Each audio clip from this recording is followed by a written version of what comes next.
Welcome back to the kitchen. I'm Suze Montgomery, your host, and today we're talking pizza and focaccia. Now, focaccia is a type of an Italian bread. It's a regional, very much popular in the southern part of Italy rather than the north. It has the influence of Switzerland, Germany, and other countries near there. The south of Italy and close to Apulia, which is in the boot of Italy, close to Sicily, eats completely differently. The northern part of Italy is lighter, and the south is heavier food, usually red sauces, and the north is probably light white sauces, if you want to call it a category by color, from the influence of France and Switzerland. So focaccia is this. And now this is really easy to make. It's a foolproof dough recipe for pizza and for focaccia. You can use the same dough for both of these recipes. And it's simple. I got it off the King Arthur bread flour website, which I really recommend. And the reason I made this, number one, because my producer, Rich, that is holding the camera here, requested pizza. And it's been kind of warm, so I've been kind of hesitant about making it. But I figured, what the hell, let's make it anyway. He wanted pizza, and I didn't want to disappoint him. He's been waiting long enough. Look at that, he says yes. Isn't that amazing how that camera works on its own? Anyway, so the pizza over here and the focaccia, like I said, is one recipe. And it makes enough to make both of these. Now, what really motivated me, besides Rich, was every Sunday I live for the New York Times. We get it every day, but Sunday has a food section inside their supplemental magazine, and it's always great. It motivates me to try something new, or maybe think about what I make with a different slant. And that's probably what my favorite thing is to do, is to experiment in the kitchen alchemy realm of cooking.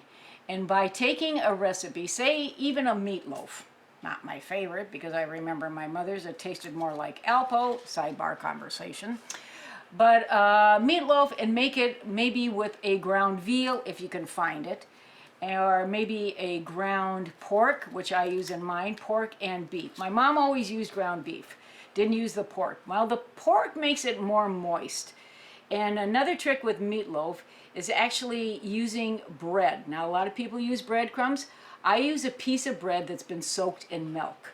Between the milk and the loose bread that it's been soaked in, it lightens up the meatloaf and gives it a completely different texture. And then up to you again, you can do anything you want to with the meatloaf, any flavors, any ingredients. Hey, go for it. Be experimental and try it. So this morning I made both of the pizza and the focaccia. And of course you can see on both of them I used the caramelized garlic cloves. And also this one I put on the pizza, I used a product. Where is this?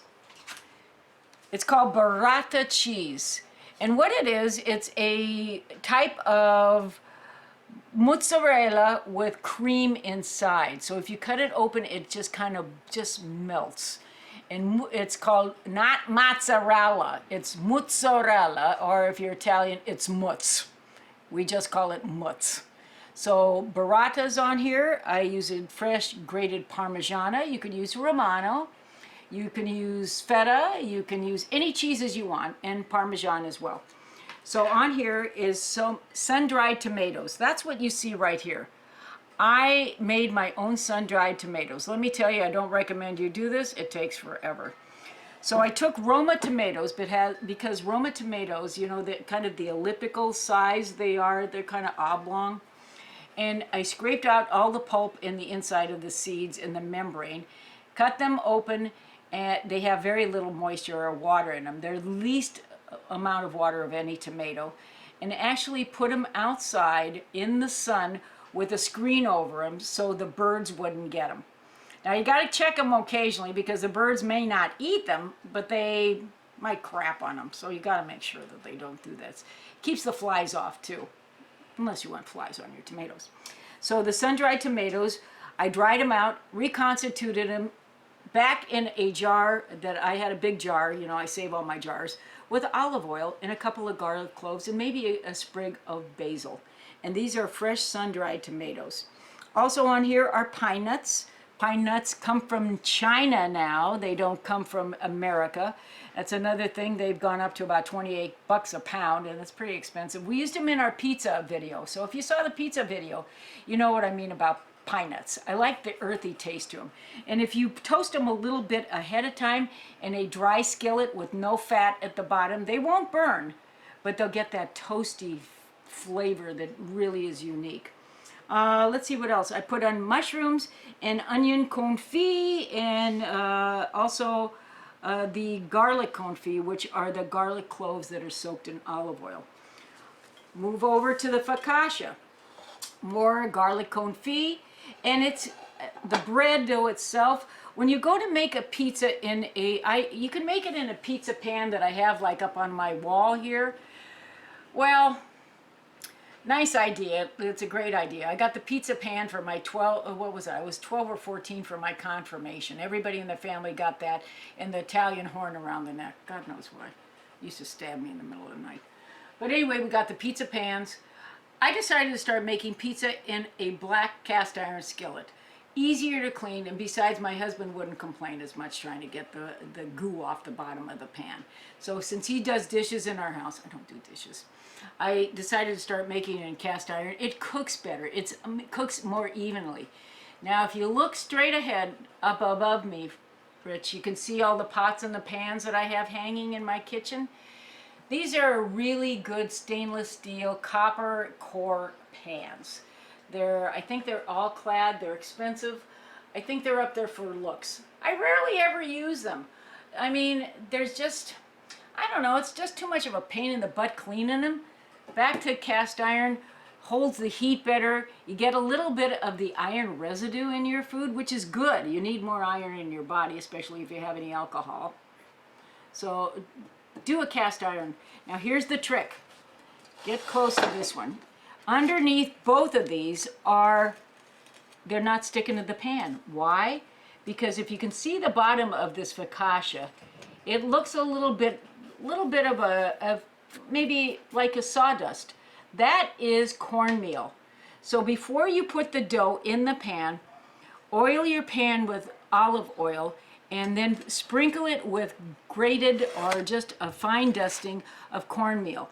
Now it's good because it doesn't stick, but the other factor is when it heats up in the oven, the cornmeal lifts the dough, and you're going to get some air circulation and make that really good brown crusty bottom on a pizza. Nothing's worse than to bite into a piece of pizza that's doughy. I mean, oof. That's why I don't like thick pizza. Now, I'm from Chicago. We have the deep dish pizza. Never saw the fascination with that one. I don't know why. My grandmother from the south of Italy did it this way, and I learned from her. Then when I went to culinary school and found out if you put the cornmeal at the bottom of the pan, it gives it better lift as well. So I would recommend you doing that.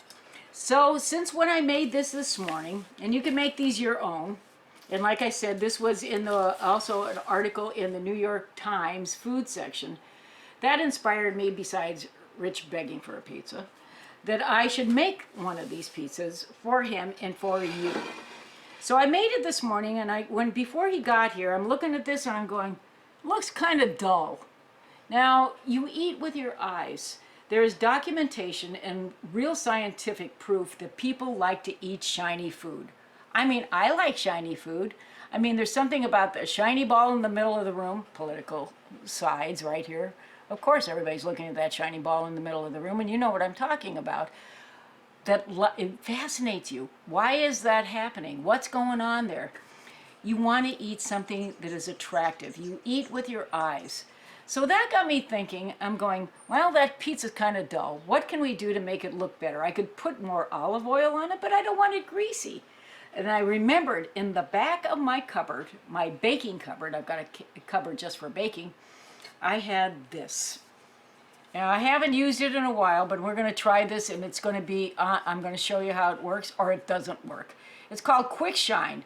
It's been used when I had a bakery.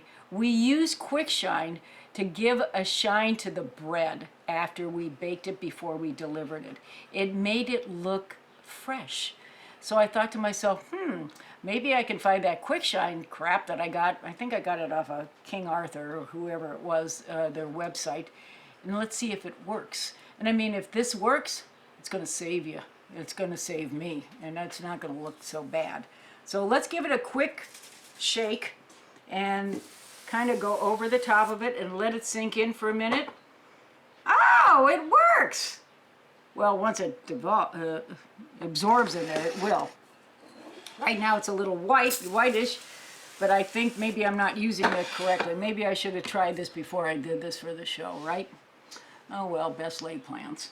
But actually now that it is melting into the pizza, it's going to have a shiny cast to it, and it already is over here on the focaccia. Now on the focaccia, I made a kind of a slurry that goes on top of this. The focaccia you can make your own as well, because every state in Italy makes a different type of focaccia besides a puglia. So here is rosemary leaves that I got out of our yard, onion confit, parmigiana and olive oil slurry. Make it into kind of a paste thing and spread it on top of the focaccia, and it has an attractive look. I mean, once all that white stuff out of this can dissipates, it probably is going to look a lot better. And yes, I probably tried this before I tried it on the pizza. I don't think it's going to affect the taste at all. But if you want, it's particularly good, like I said, what we used to use in the bakery on breads to give it that shiny, just made look. This might be something that's going to save my butt in the kitchen from now on. I think I can do this. And again, little tricks like this, you're not going to find this anywhere else. This is just a food styling trick that we learned many years ago in culinary school. It actually worked. And then when I thought about this in the back of my cupboard, I go, maybe it'll work again. So I gave it a shot. Quick shine. I don't get any money for this, so, you know, I don't get it. By the way, now that we're talking about that, I'm looking for sponsors. I'm glad you're here. I'm glad you're going to subscribe to get all of these shows. But if you have a business you want to promote and sponsorship, make me a deal. I mean, it'll be cheap because we're just getting started and we're going to be on a long time. This is not your typical cooking show. This is not Julia Child. It's not the cooking shows that your mother used to watch. We're uniquely different because we just don't cook. We explain to you anecdotal information, history, geography, food facts, and science. So join us again. Manja, remember to eat, and come again, and we'd love to see you back. Thanks for being here.